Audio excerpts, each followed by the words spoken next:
Shalom, chers frères et sœurs dans le Seigneur. C'est pour nous une joie que de nous retrouver par le moyen de notre plateforme du pain quotidien autour de ce qui fait l'objet de notre intérêt, qu'est la parole de Dieu. Que Dieu donc vienne bénir ce moment par sa grâce et sa présence, sa puissance, et que la portion des écrits que nous sommes sur le point de partager, sur lequel nous sommes sur le point de nous entretenir, bien aimé, que la dimension prophétique de cette portion des écrits, de ce thème-là, soit relâché dans la vie de nous tous, afin, bien aimé, de nous produire la délivrance, la paix, et aussi en nous, mais aussi dans nos familles, à travers nous, au nom de Jésus-Christ de Nazareth. Bien aimé, nous sommes toujours dans notre monde, nous parlons autour du thème la grâce de la délivrance. Et le thème de cette semaine est délivre-nous du mal. Le thème auquel le Seigneur nous soumet ce matin est les esprits méchants. Bien aimé, le texte qui soutient notre thème de ce matin est tiré de l'évangile de Marc, le chapitre 9, le verset 20. Je lis. On le lui emmena et aussitôt que l'enfant vit Jésus, l'esprit l'agita avec violence. Il tomba par terre et se roulait en écumant. Que Dieu bénisse sa parole.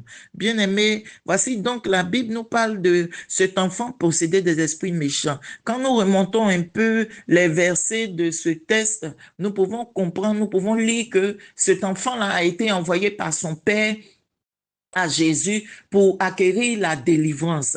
Et avant même que son père aussi ne vienne avouer son incrédulité, il y a aussi eu que les disciples sont partis pour prier pour la délivrance de cet enfant, mais la Bible dit que les disciples n'ont pas réussi. Alléluia. Bien-aimé, je commencerai donc l'exhortation en te parlant en premier de l'intensification de la présence de Dieu dans ta vie. Bien-aimé, il n'y a pas d'autre moyen. Nous ne cesserons de citer les mêmes moyens là par lesquels nous pouvons intensifier la présence de Dieu dans notre vie. Vous voyez, quand le Seigneur Jésus est venu devant cet enfant, la Bible dit que les démons ont commencé, les esprits méchants là, ils ont commencé à agiter violemment l'enfant pour confirmer que oui, effectivement, les ténèbres ne peuvent pas cohabiter avec la lumière. Les ténèbres, ce sont ces esprits méchants-là. Mais quand le Seigneur Jésus-Christ de Nazareth, lumière est arrivée, bien aimé, automatiquement, les esprits ont compris qu'ils ne pouvaient pas résister là.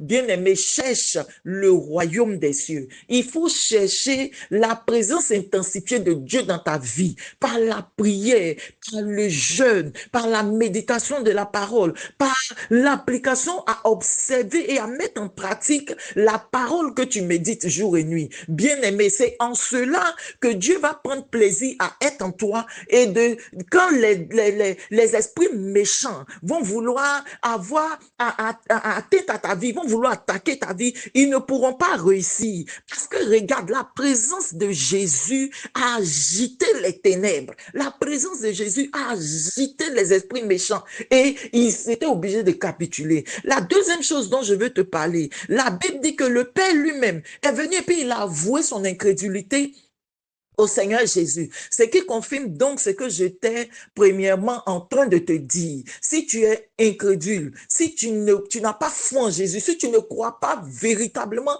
que Jésus est notre Dieu et il est venu pour nous délivrer et que ces choses sont effectives, bien aimés, c'est là que le diable va commencer à emmener tes regards à se promener ça et là face à certaines oppressions des esprits méchants. Mais si tu comprends, si tu t'alignes au Seigneur, si tu t'attaches au Seigneur, tu vas voir que sa présence va repousser loin de toi les ténèbres. Et puis, tu vas voir que ton incrédulité sera brisée.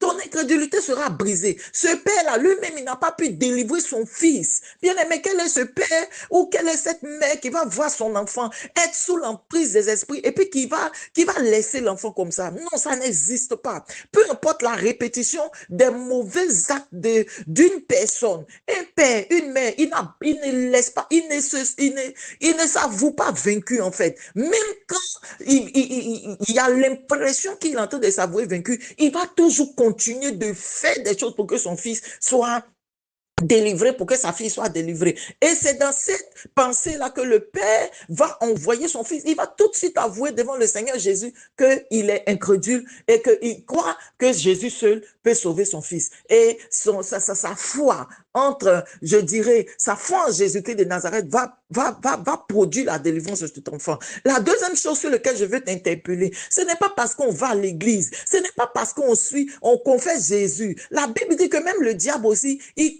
croit que Dieu est Dieu et puis il tremble. Ce n'est pas parce qu'on confesse que non, Dieu est Dieu, oui, je crois en Jésus. Ce n'est pas ça qui va nous donner la capacité de résister à certaines agressions démoniaques. C'est pour ça que je t'ai dit en premier que je vais te répéter les moyens que nous nécessiterons de te citer, c'est-à-dire le jeûne, la prière, la méditation de la parole, bien aimé, la soumission à la parole de Dieu et mettre en pratique la parole de Dieu. Bien aimé, on nécessitera de te dire cela. Parce que voici les disciples. Ils suivaient Jésus. Ils mangeaient avec Jésus. Ils étaient dans toutes les synagogues dans lesquelles Jésus partait prêcher la parole. Mais quand ce cas leur a été soumis, ils n'ont pas pu délivrer ce jeune homme. Ils n'ont pas pu. Et c'est de cela que son père aussi a relaté à Jésus en disant que voilà, les disciples, tes disciples n'ont pas pu le délivrer. Bien aimé, recherchons la présence de Dieu. Recherchons, révisons notre marche avec le Seigneur. Et chaque jour, donnons, bien aimé, à notre marche avec le Seigneur d'être évolutive. Faut pas que ce soit une marche qui est stagnée, qui stagne, bien aimé. Faut pas que ce soit bien aimé, marche avec le Seigneur. Faut pas que ce soit une foi qui stagne. Faut pas que ce soit, bien aimé, une relation qui stagne, mais plutôt au contraire, qu'elle soit toujours évolutive par notre volonté de nous consacrer à Jésus, de prier et de rechercher sa présence, de rechercher sa présence. Bien aimé, il n'y a que le Seigneur Jésus-Christ seul. Là où l'incrédulité d'un père peut échouer, l'incrédulité d'une mère peut échouer, là où des suiveurs peuvent échouer sans vraiment avoir le discernement et la compréhension de celui qui suit en réalité, de Dieu qu'ils ont accepté en réalité, bien aimés, peuvent échouer. Là, l'intensification, la recherche, la consécration véritable au Seigneur Jésus-Christ ne va pas nous donner d'échouer. Alléluia. Et bien aimé, les ténèbres ne peuvent pas cohabiter avec la lumière. Quand le Seigneur est venu, automatiquement, les ténèbres qui représentées par ces esprits méchants ont commencé à s'agiter. Les esprits méchants, ce sont eux qui entraînent les accidents. Ils entraînent tellement de choses qui ne pourront capituler que par l'intensification de la présence du Seigneur Jésus en nous, par l'invocation vraie du Seigneur Jésus-Christ de Nazareth face à certaines situations. Nous pouvons, bien aimer, constater une confrontation spirituelle qui a été remportée par l'autorité divine qu'incarnait notre Seigneur Jésus-Christ de Nazareth. Bien aimé, nous pouvons aussi voir que nous avons besoin que Jésus vienne au secours de notre incrédulité. Nous avons besoin que Jésus vienne au secours de notre impuissance. Bien aimé, l'incrédulité dont je te parlais tantôt, qui était manifestée par le Père et l'impuissance des disciples. Nous avons besoin que face à ces confrontations spirituelles, que l'autorité de notre Seigneur Jésus-Christ de Nazareth soit cette autorité-là qui soit puissante pour nous, pour vaincre nos impuissances face à certaines situations. Bien-aimés, le Seigneur Jésus-Christ de Nazareth est vivant. Il est vivant.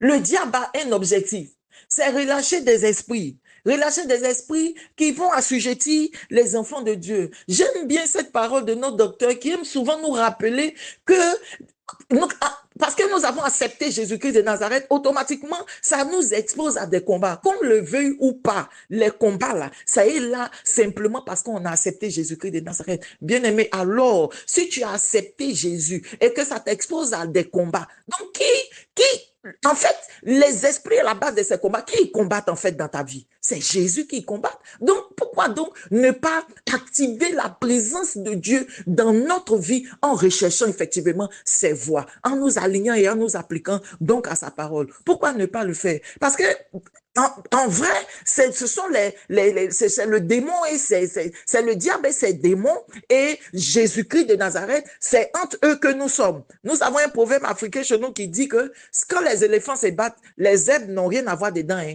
mais les zèbres, ils sont aussi endommagés. Bien aimés, quittons au milieu et disons à notre Dieu, c'est parce que nous t'avons accepté, nous avons eu la grâce et nous sommes honorés de t'accepter que le diable vient nous combattre. En fait, c'est toi qui combats à travers nous. Donc, Seigneur, on te cède la place. Nous te cédons la place. Alléluia. Bien-aimés, en faisant ainsi, nous allons voir que nous allons toujours remporter la victoire. Ayons confiance au Seigneur et nous allons toujours remporter la victoire sur les esprits, peu importe qui ils sont. La grâce de la délivrance sera manifestée en nous et le Seigneur assurément va nous délivrer. Que Dieu bénisse sa parole dans nos cœurs ce matin. Que Dieu nous bénisse ce matin à travers ce que nous avons entendu. Et bien-aimés, recherchons l'intensification de la présence de Dieu en nous, redressons nos voix avec le Seigneur et nous verrons qu'effectivement les ténèbres ne pourront pas cohabiter avec la lumière et la lumière sera intensifiée en nous au nom de Jésus-Christ de Nazareth. Que Dieu vous bénisse. La prophétesse Naomi vous a servi. Amen.